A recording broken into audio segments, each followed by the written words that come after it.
ফুল প্যান্টে আজকে সহজ উপায়ে কিভাবে চেইন করতে হয় আজকে দেখাবো। প্রথমে আমি চেইনটাকে সেলাই করে নিচ্ছি, সুন্দর করে চেইনে পাইপিং তুলছি।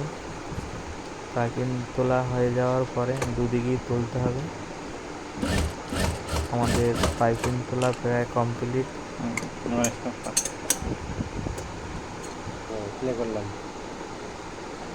এবার আমরা মালটা নিয়েছি প্যান্টের কাপড়।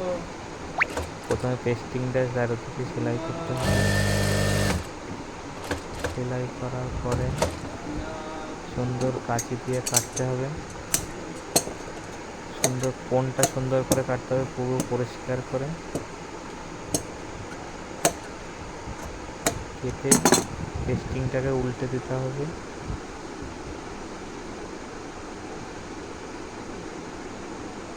সুন্দর যেরকম পেস্টিংটা এইদিকে না বাইরের দিকে না বেরিয়ে থাকে। এবার আমরা চেনটা বসাবো,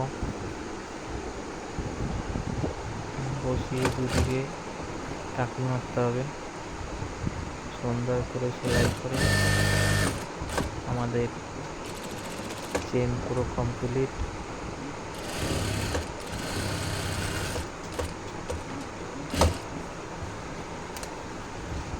দেখো